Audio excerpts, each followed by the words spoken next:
This is Auto User Guide, where we help you understand your vehicle better. Today, we are covering all information related to major engine services for the Honda Accord 1998 to 2002 models.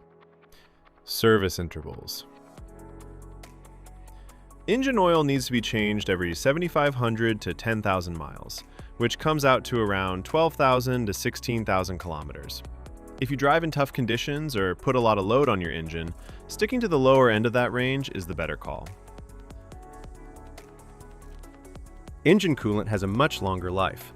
The first replacement comes at around 120,000 miles. After that, it needs to be swapped out every 60,000 miles going forward.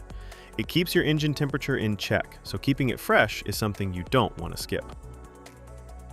Brake fluid should be replaced every 3 years, or somewhere between 30,000 and 45,000 miles, whichever one comes first. Over time, it absorbs moisture, and that slowly reduces how well your brakes respond. Engine oil. Engine oil capacity. Alright, so when it comes to engine oil capacity, the amount your car needs depends on the size of its engine. Not every engine drinks the same. If your car runs a 2.3-liter four-cylinder engine, the total oil capacity, including the filter, is 4.5 US quarts, which comes out to about 4.2 liters. That's your number every time you do an oil change. Now, if your car has a bigger 3.0-liter V6 engine, it's going to need a little more. The capacity there, again, including the filter, goes up to 4.6 US quarts, or roughly 4.4 liters. Recommended engine oil. Now let's talk about which engine oil you should be using.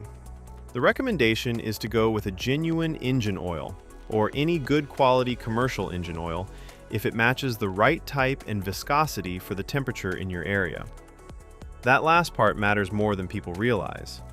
The oil that works well in a cold climate isn't always the best choice for somewhere hot, so always check the viscosity chart and pick accordingly. On the topic of synthetic oil, you can use it. Synthetic motor oil is perfectly fine as long as two things check out. It carries the API certification seal, and it matches the viscosity grade your engine calls for. If both boxes are ticked, you're good to go. Change engine oil and oil filter. Before anything else, change your oil and filter based on the maintenance message that shows up on your driver information display. That message is your reminder. Don't ignore it. Here's how the full process goes. Step 1. Start the engine and let it run until it reaches its normal operating temperature. Once it's warmed up, turn it off. Warm oil drains out much more easily than cold oil. Step 2. Open the hood and take off the engine oil fill cap. This helps the oil drain smoothly by allowing air in. Step 3. Get under the car and locate the undercover. Remove the Phillips head screws and slotted head screws by turning them 90 degrees counterclockwise. Then pull the undercover off. Step 4. Find the drain bolt at the bottom of the engine. Remove it along with the washer and let the old oil drain completely into a container placed underneath. Step 5. Remove the oil filter and let any remaining oil inside it drain out as well. Set it aside for proper disposal. Step 6. Before putting on a new filter, check that the old filter gasket didn't stick to the engine's contact surface. This is a small but important check. A leftover gasket can cause an oil leak. Step 7. Clean the contact surface on the engine block, wiping away any dirt or dust.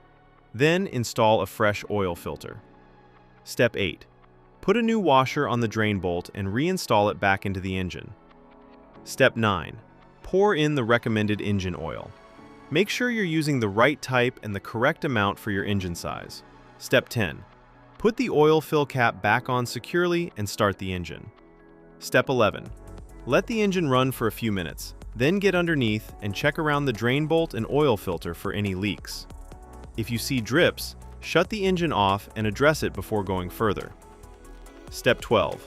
Turn the engine off and wait for about 3 minutes. This gives the oil time to settle. Then pull out the dipstick and check that the oil level is right where it should be. Now we're moving on to coolant and fluid specifications. Keeping your coolant at the right level is just as important as your engine oil. It keeps your engine from overheating and running into serious problems. Engine coolant, radiator. Before you touch anything, make sure both the engine and the radiator are completely cool. Never open the radiator cap on a hot engine. The pressure inside can cause boiling coolant to spray out and burn you. Once everything is cool, place your hand on the radiator cap and turn it just 1/8 of a turn counterclockwise. This releases any built-up pressure inside the cooling system. Give it a moment to settle. Now push the cap down and continue turning it counterclockwise to fully remove it. Look inside and check the coolant level. It should be right up to the base of the filler neck. If it's sitting lower than that, go ahead and top it up with the correct coolant. Once the level is good, place the radiator cap back on and tighten it fully. Make sure it's secure before you close the hood. Engine coolant, reserve tank. Again, before checking anything, make sure the engine and radiator have cooled down completely. Now locate the reserve tank. It's a small, translucent container usually sitting near the radiator. Look at the side of the tank and check where the coolant level sits.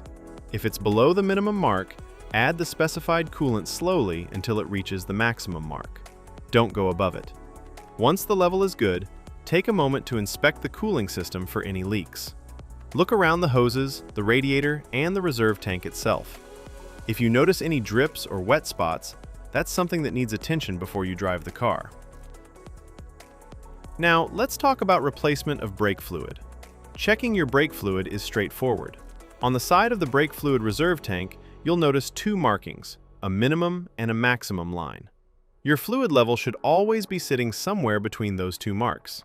If the level is at or near the minimum mark, you need to top it up.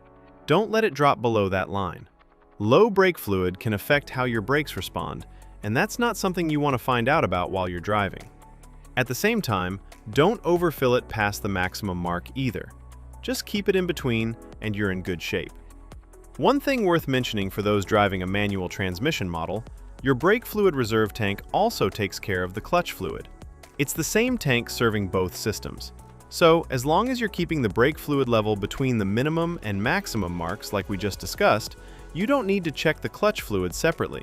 It's already covered. Tire rotation schedule. Tire rotation is one of those maintenance steps that people often overlook, but it makes a real difference in how long your tires last. Generally, you should be rotating your tires every 5,000 to 10,000 kilometers. If your vehicle manufacturer recommends a different interval, go with that instead. Tires without rotation marks. The diagram on screen shows the rotation pattern for tires without rotation marks. These are also called non-directional tires. Because they don't have a fixed direction of rotation, you have more flexibility in how you rotate them. In this pattern, the front left tire moves straight back to the rear left position, and the front right tire moves straight back to the rear right position.